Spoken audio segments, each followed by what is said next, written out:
કેમ છો મિત્રો? હું છું પ્રિયાંશુ ત્રિવેદી. 2020ને પૂરું થવામાં ખૂબ જ ઓછો સમય છે. આપણે સૌ જાણીએ છીએ કે આ વર્ષ ખૂબ જ બોગસ રહ્યું.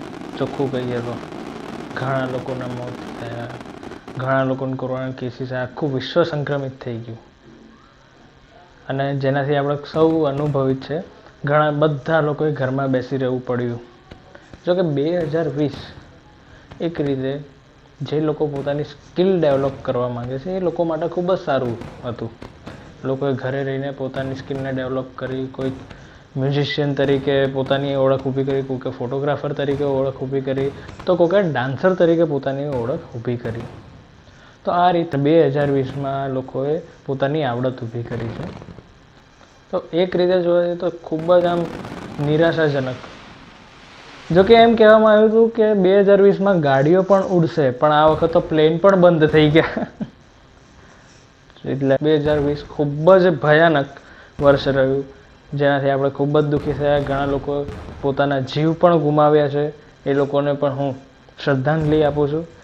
ભગવાનને પ્રાર્થના કરીએ કે જે કોરોના નામનો વાયરસ છે એ ખૂબ જ જલ્દી માત થઈ જાય, જેનાથી આપણે સૌ ફરી એકવાર હળી મળીને પોતાના પહેલાંની જેમ કામે લાગીએ, પહેલાંની જેવું સુખ અનુભવીએ, પહેલાંની જેમ આપણે સૌ હળીએ મળીએ, ફરવા જઈએ, એવી મારી ભગવાનને પ્રાર્થના છે. અને તમે સૌ પણ મારી સાથે પણ પ્રાર્થના કરો, કારણ કે સમૂહ પ્રાર્થનામાં એક બળ હોય છે.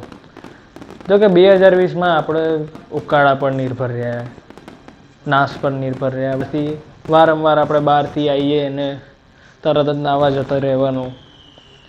તો આ બધી ઝંઝટમાં આપણે 2020 પસાર કરી. પણ હવે 2021 ખૂબ જ ધામધૂમથી આપણે ફરીથી બહાર નીકળીએ, ફરીથી જે પહેલાંની આપણી લાઈફ હતી એને ફરી એન્જોય કરીએ, એવી ભગવાનને પ્રાર્થના. જ્યારે 2020માં આપણે સૌએ એક પરિવારના મૂલ્યોને સમજ્યા, પણ સાથે સાથે થોડી તકલીફ પણ વેઠવી પડી. હોસ્પિટલને હા તે ઘણું બધું આપણે વેઠવવું પડ્યું. પણ 2021માં આવું ના થાય અને 2020 જેવું વર્ષ કદી ના આવે. આમાં ઘણી બધી દુઃખદ ઘટનાઓ ઘટી. હાથરસની ઘટના, પછી ઘણા એક્સિડન્ટ થયા, ઘણા મહાનુભાવોએ પોતાના જીવ ગુમાવ્યા, મોટા મોટા કલાકારોએ પોતાના જીવ ગુમાવ્યા. ઘણી તકલીફો આપણને પડી છે, પણ આવી તકલીફ ફરી ના પડે એવી આપણે સૌ ઈષ્ટદેવોને પ્રાર્થના કરીએ.